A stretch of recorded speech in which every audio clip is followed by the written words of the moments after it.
Good morning बच्चों। आज के इस केमिस्ट्री क्लास में आपका स्वागत है। आज के इस केमिस्ट्री क्लास में हम पी ब्लॉक एलिमेंट पर आधारित क्वेश्चंस को देखेंगे। First question is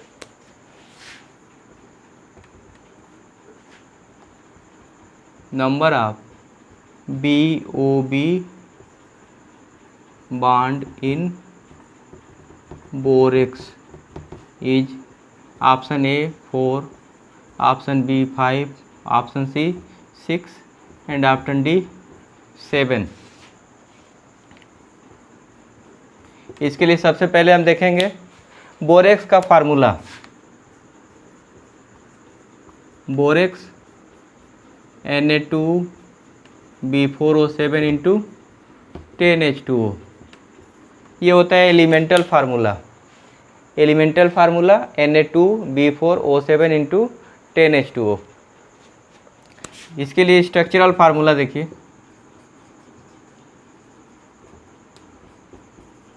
Na2B4O5 tetraborate formula है। टेट्राबोरेट, इसको कहते हैं टेट्राबोरेट फार्मूला ऑफ बोरेक्स। यहाँ देखिए कितना बोरान है, 4 बोरान है, इसलिए टेट्राबोरेट फार्मूला। यहाँ से इजीली आप कैलकुलेट कर लेंगे number of BOB bond in borax. Structure देखिए,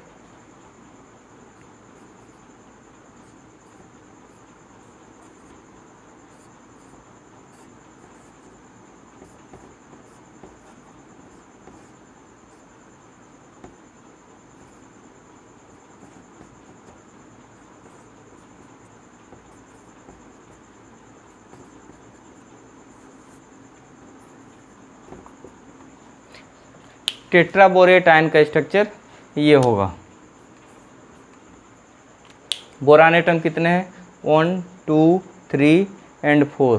4 बोरान एटम है। ऑक्सीजन एटम देखिए 1 2 3 4 एंड 5। देखिए B4O5। OH कितने हैं, 1 2 3 4, 4 OH हो गए। तो ये हमारा फार्मूला है टेट्राबोरेट आयन का। इस टेट्राबोरेट आयन में कितने BOB बॉन्ड है, देखिए 1 2 3 4 एंड 6। नंबरिंग कर लीजिए 1 2 3 4 एंड 5। तो नंबर ऑफ BOB बॉन्ड कितने हैं, 5। Correct option is B.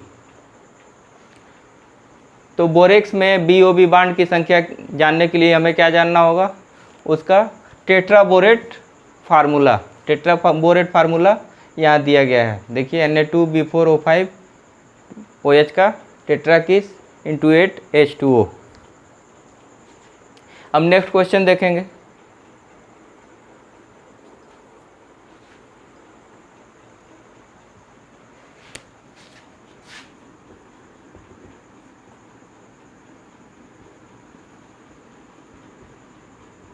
What will be the pH of borax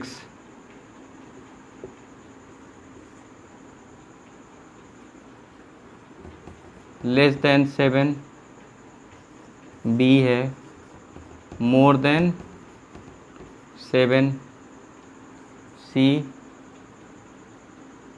7 and D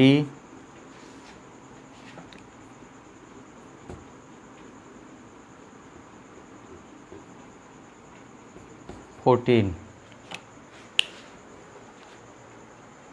तो बोरेक्स का pH कैलकुलेट करना है, यहाँ कोई डाटा नहीं है। Totally this question is totally qualitative, quality based question है। तो बोरेक्स को देखिए Na2B4O7, इसका हाइड्रोलिसिस कराइए, क्या बनेगा, NaOH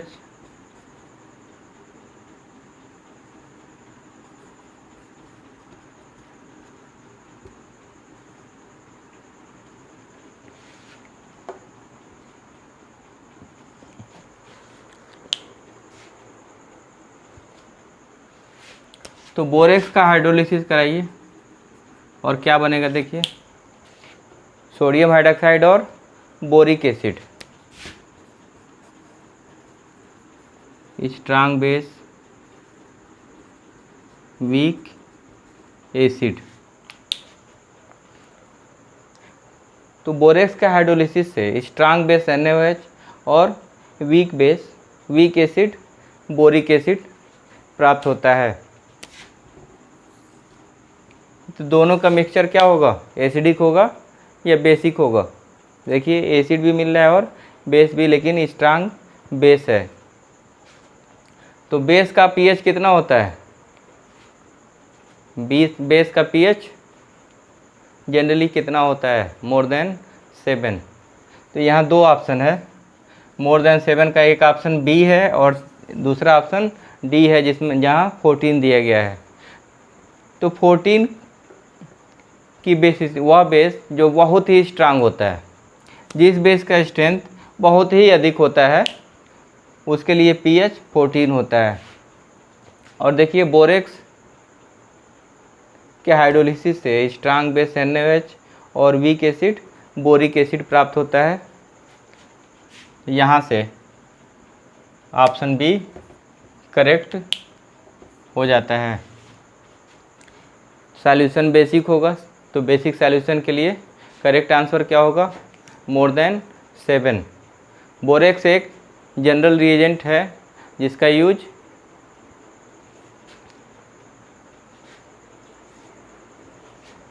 नेक्स्ट क्वेश्चन है,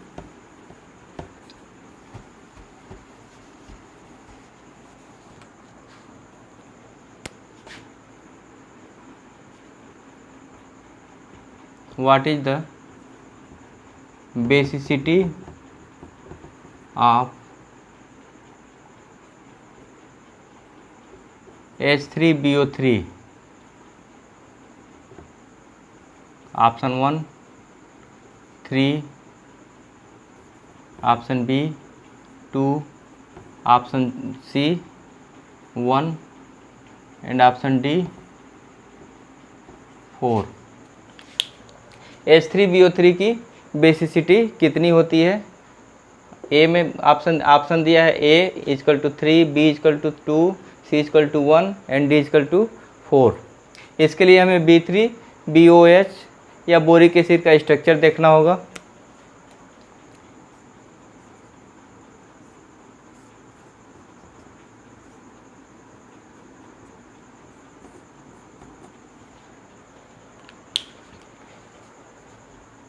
ये देखिए बोरिक एसिड का स्ट्रक्चर ये होता है। यहाँ पर ये बोरान sp2 हाइब्रिडाइज्ड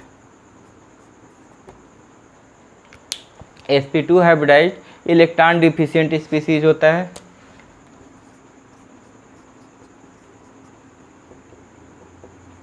इस बोरान एटम पर H2O से इलेक्ट्रॉन जाते हैं और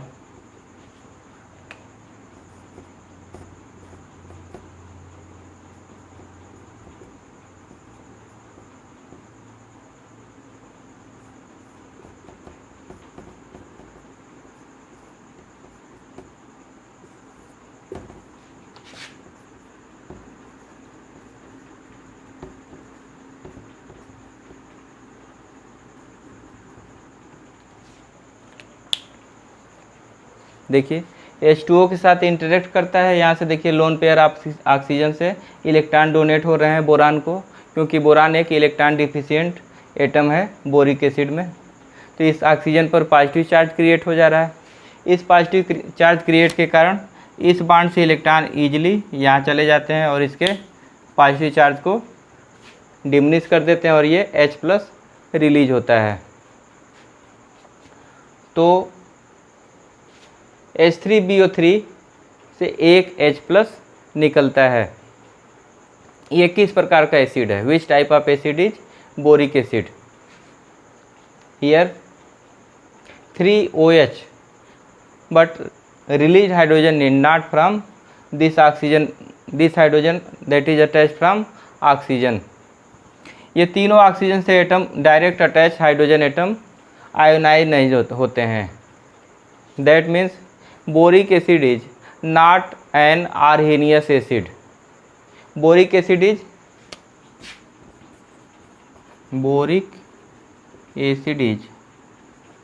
not an arrhenius acid but it is Lewis acid। Boric acid is Lewis acid. देखिए यहाँ से इलेक्ट्रॉन एक्सेप्ट करता है, यहाँ से H नहीं रिलीज होता है। ऑक्सीजन से directly attached hydrogen as H+ release नहीं होते हैं। कहाँ से रिलीज होते हैं? H2O से रिलीज होते हैं। H2O से देखिए H+ रिलीज होता है। तो बोरिक एसिड की बेसिसिटी कितनी होती है? 1 होती है। और बोरिक एसिड किस टाइप का एसिड है? लुईस एसिड टाइप का एसिड है, आर्हेनियस एसिड या ब्रांस्टेड एसिड नहीं है। Next question is order of catenation in carbon family is. देखिए कैटिनेशन का ऑर्डर दिया हुआ है, आपको बताना है कि which is correct order. Catenation क्या होता है? Tendency to form linkage between same atom. Same atom के बीच लिंक बनाने की, बॉन्डिंग की tendency. Catenation is proportional to bond energy.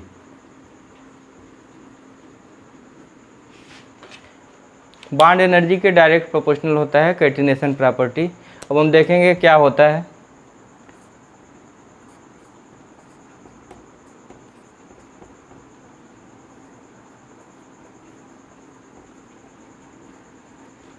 देखिए bond energy data, carbon carbon bond energy होता है 83 किलो कैलोरी पर मोल।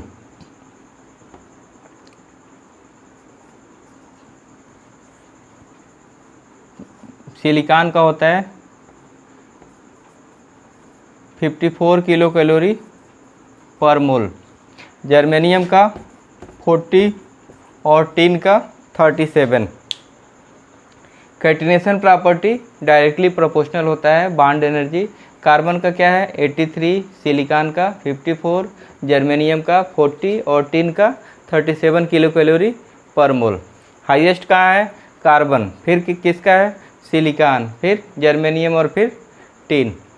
तो actual order should be this: carbon is greater than silicon and silicon is greater than germanium and germanium is greater than tin. Then first option is carbon is greater than silicon, that is greater than germanium and that is greater than silicon. Option 1 is correct. Next question is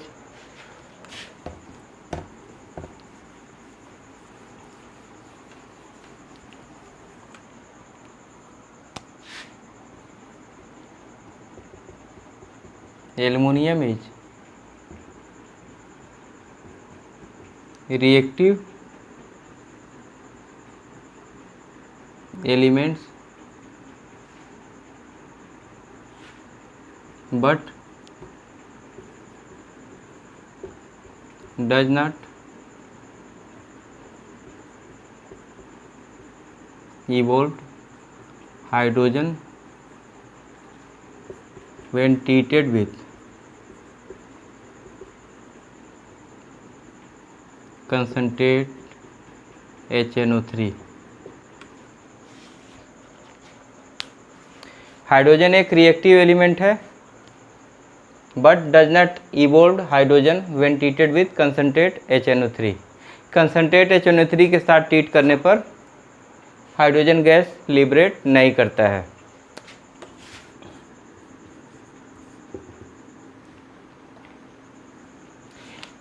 electrochemical series में aluminium का position क्या है? Hydrogen से ऊपर है। Hydrogen के ऊपर जो भी एलिमेंट हैं वो एसिड से क्या करते हैं? हाइड्रोजन को लिबरेट करते हैं, हाइड्रोजन गैस लिबरेट करते हैं। लेकिन यहाँ एल्युमिनियम हाइड्रोजन से ऊपर होके भी कंसनट्रेट HNO3 से हाइड्रोजन गैस लिबरेट नहीं करता।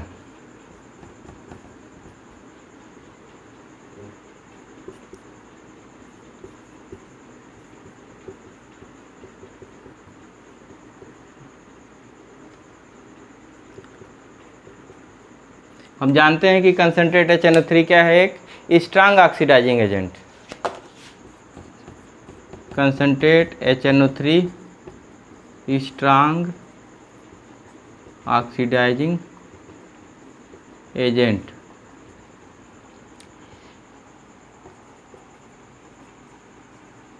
इसके ऑक्सीडाइजिंग नेचर के कारण एल्युमिनियम क्या होता है, ऑक्सीडाइज होके Al2O3 में कन्वर्ट हो जाता है।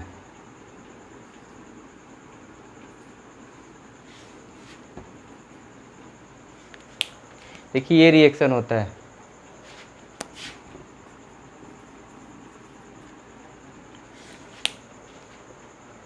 ये Al2O3 क्या होता है, इनर्ट होता है। एल्युमिनियम ऑक्साइड एक बहुत ही स्टेबल ऑक्साइड होता है और एल्युमिनियम ऑक्साइड एक इनर्ट लेयर के रूप में एल्युमिनियम के ऊपर बन जाता है।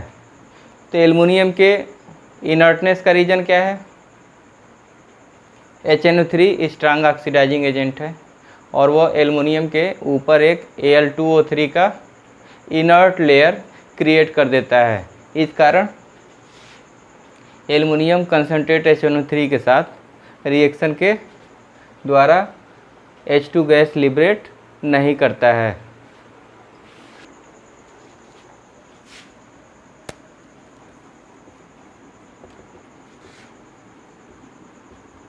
What is thermite process? Thermite process। Thermite process क्या है?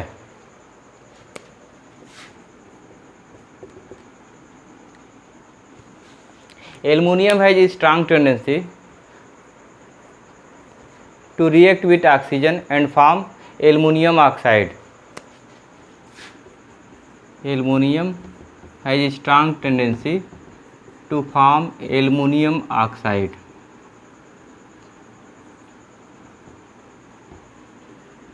And liberate huge amount of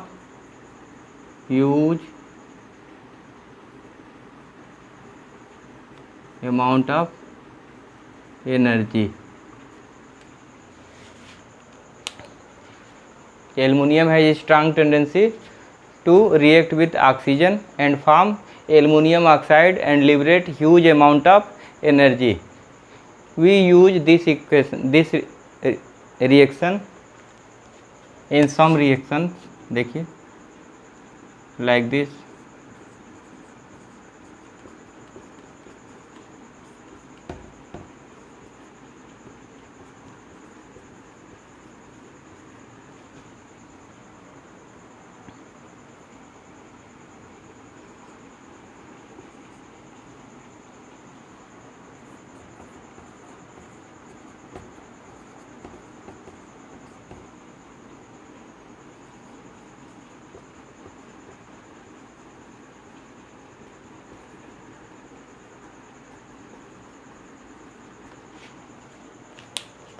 देखिए क्रोमियम ऑक्साइड को एल्युमिनियम चूर्ण से रिएक्ट कराते हैं तो क्या बनता है, क्रोमियम रिड्यूस्ड हो जाता है और एल्युमिनियम ऑक्साइड बनता है और ह्यूज अमाउंट ऑफ हीट निकलता है।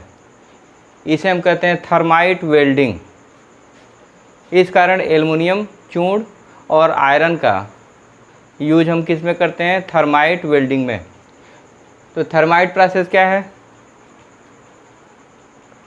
एल्युमिनियम चूर्ण को किसी मेटल ऑक्साइड के साथ ट्रीट करने पर वह मेटल रिड्यूस्ड हो जाता है और एल्युमिनियम ऑक्साइड बनता है और इस प्रोसेस में huge amount of energy release होती है। इस प्रोसेस को कहते हैं थर्माइट प्रोसेस। इस प्रोसेस का थर्माइट वेल्डिंग में यूज होता है। थर्माइट मिक्सचर आयरन ऑक्साइड और एल्युमिनियम पाउडर का मिक्सचर होता है जिसका रेशियो 3:1 होता है। इस मिक्सचर का यूज थर्माइट वेल्डिंग में किया जाता है। Next question is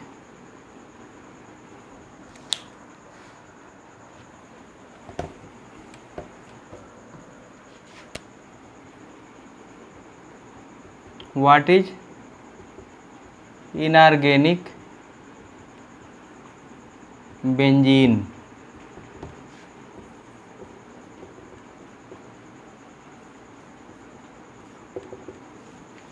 Inorganic benzene is a polymer of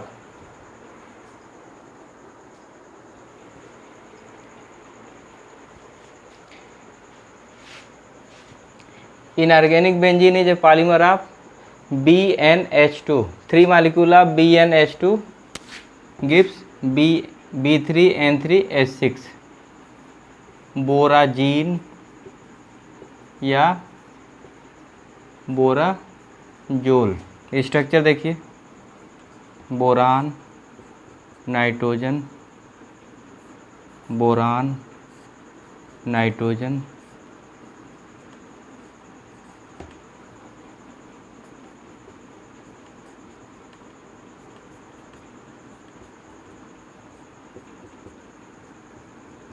देखिए बेंजीन लाइक स्ट्रक्चर है। ये देखिए अमोनिया की तरह से N है, यहाँ पे लोन पेयर इलेक्ट्रॉन होंगे। Each nitrogen atom have lone pair electron and these lone pair electrons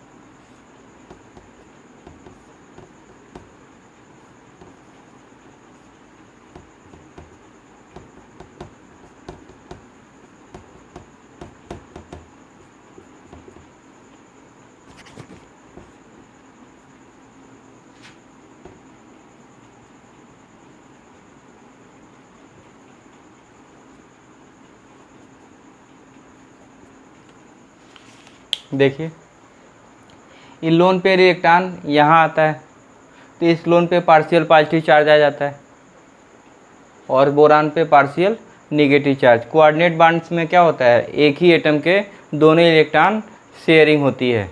तो दोनों इलेक्ट्रॉन अगर नाइट्रोजन के होंगे तो there is loss of electron on nitrogen atom and gain of electron on boron atom. Hence partial positive charge on nitrogen and partial negative charge on boron। तो देखिए this structure is just like benzene, this structure is just like benzene, but here polarity benzene aromatic compound, this is also aromatic compound, aromatic but have polarity। Inorganic benzene B3N3H6 का एक cyclic compound होता है जिसमें polarity के कारण reactivity benzene की अपेक्षा ज़्यादा होती है। तो बेंजीन से इनऑर्गेनिक बेंजीन या बोराजीन अधिक रिएक्टिव होता है और इसकी रिएक्टिविटी का रीजन क्या है, पोलरिटी। बेंजीन में कार्बन कार्बन बॉन्ड पोलर नहीं होते, जबकि देखिए बेंजीन का स्ट्रक्चर,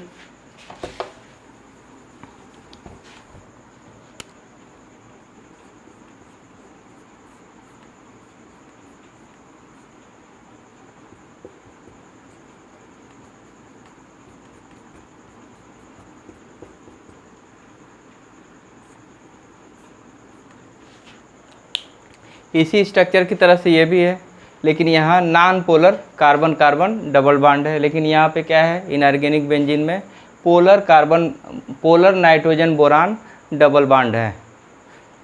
तो इनऑर्गेनिक बेंजीन की अपेक्षा अधिक रिएक्टिव होता है और इसके रिएक्टिविटी का रीजन क्या है, polar nitrogen boron bond.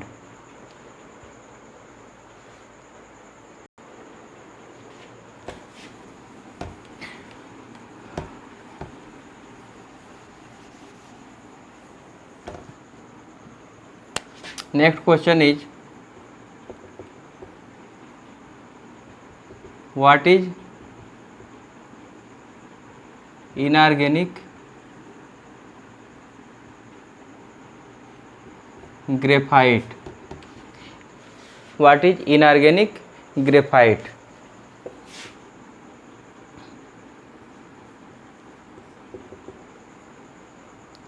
Boron nitride is inorganic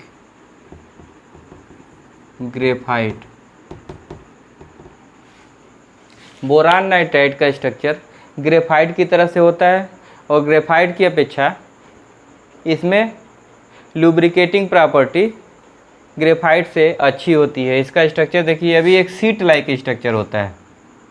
boron nitrogen, boron nitrogen, boron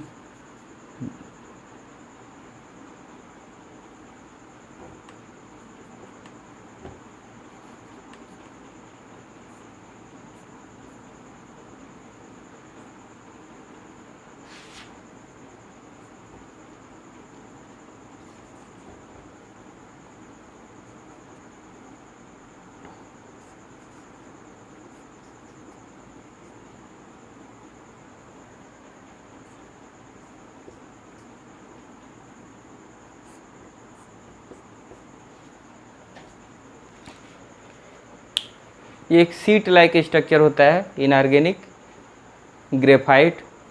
graphite का स्ट्रक्चर देखे होंगे आप।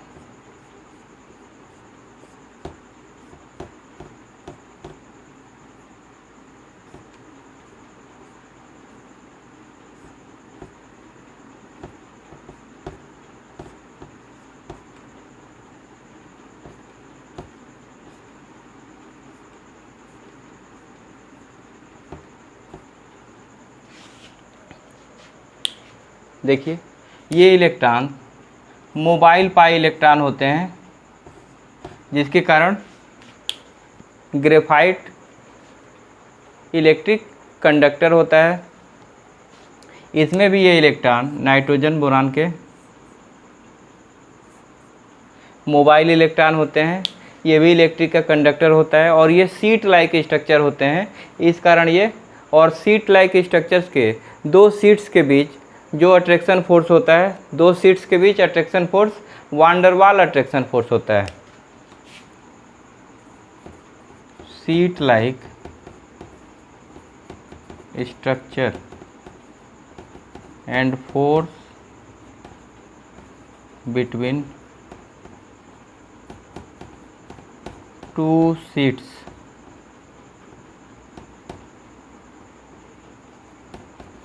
Are van der Waals force. One der Waals force एक वीक फोर्स होता है, इस कारण ये इनके सीट्स ईजिली क्या होते हैं, एक दूसरे पे स्लाइड करते हैं। इस कारण इनकी मोबिल लुब्रिकेंट के रूप में ये यूज किए जाते हैं। ग्रेफाइट और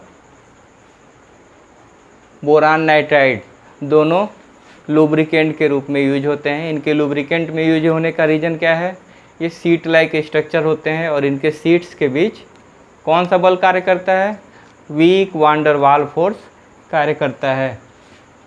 और इनके इलेक्ट्रिक कंडक्टर होने का रीज़न क्या है, मोबाइल पाई इलेक्ट्रॉन। देखिए, ये पाई इलेक्ट्रॉन क्या है, मोबाइल है। ग्रेफाइट में भी और बोरान नाइट्राइड दोनों में मोबाइल इलेक्ट्रॉन, पाई मोबाइल इलेक्ट्रॉन के कारण ये दोनों इलेक्ट्रिक कंडक्टर होते हैं।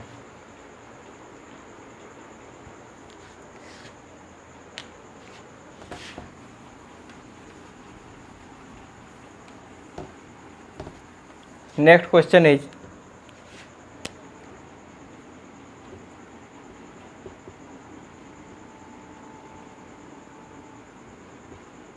diamond is insulator and graphite is conductor of electricity. Why? तो डायमंड का स्ट्रक्चर देखिए,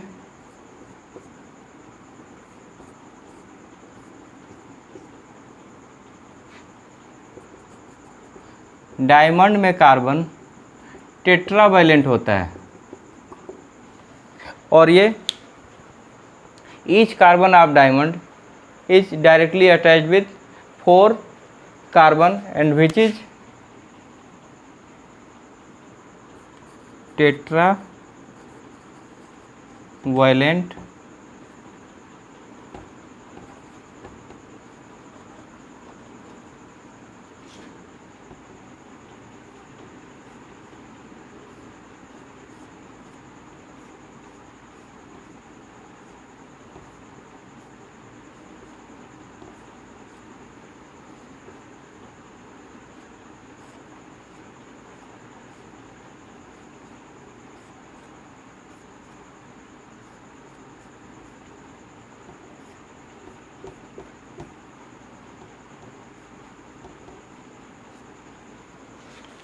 ये ग्रेफाइट का स्ट्रक्चर है और ये डायमंड का है। इसमें कोई भी मोबाइल पाई इलेक्ट्रॉन नहीं है।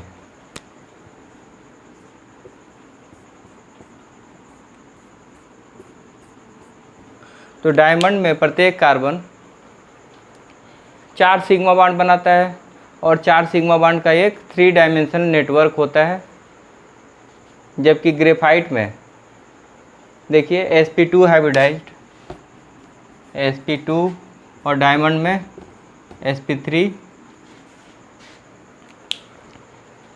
डायमंड में कोई भी मोबाइल इलेक्ट्रॉन नहीं होते और ग्रेफाइट में ये मोबाइल